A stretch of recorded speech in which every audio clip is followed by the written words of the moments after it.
Yun, outfit check. Tayo nga. Meron tayong sasalihan liga dyan sa Makinabang. Sinali tayo ni Pancho. Maraming salamat. At saka syempre, napakasusolid na mga yan. Tayo lang kumbaga saling pusa ron. Gusto lang natin magpapawis. At saka sana matapat talaga na open tayo sa mga schedule ng laro. Napakaganda ng uniform. Naganda ako sa uniform. Type ko yung kulay at saka yung astig. Basta, ganda. Kung sino man nakaisip nung sa grupo namin yan. Kasi sa GC namin, pinag-uusap-usapan yan eh. At maraming salamat sa pagsama sa akin lagi. Kasama natin dyan si Insan Buna.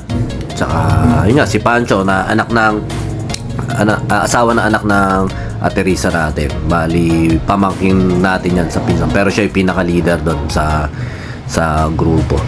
At nakita mo, anak ng toka.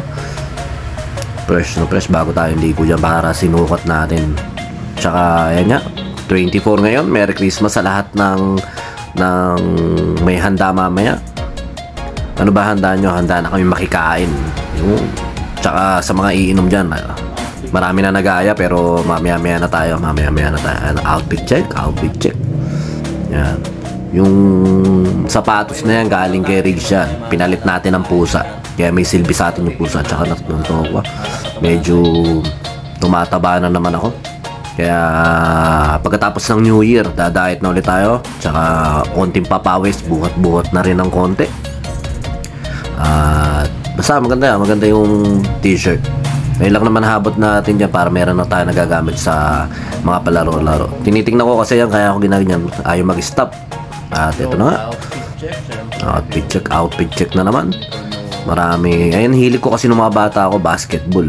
Kaso nga lang nung natuto na ako mag-drums, medyo pinagbawalan kami nung pinaka-leader namin sa banda na wag daw mag-basketball kasi nga baka ma-injure, mabali yung kamay, mabali yung ganito. Di syempre, tumutugtog nga kami tuwing linggo. Hindi, ibig sabihin, mapaparalyze yung tugtugan. O, hindi ka makakatugtog, parang ganon. Tsaka, totoo naman yun. Kailangan din syempre maingat. Marami na rin tayo naging trauma na balian. At pero sabi talaga sa sport na ganyan, kahit anong ingat mo, kahit mga professional, talagang pag-pisikalan ng laro, nadadali. Tsaka yan nga. Basta yun lang.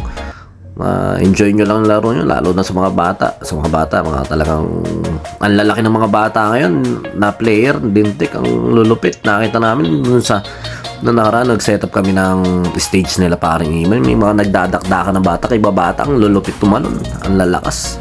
Hindi man na talaga. Dati kami, pag mga ganun sa amin, mga maliitan. Pero talaga masarap yung magdaldakan. Kasi ginagawa rin namin ng mga bata-bata yun.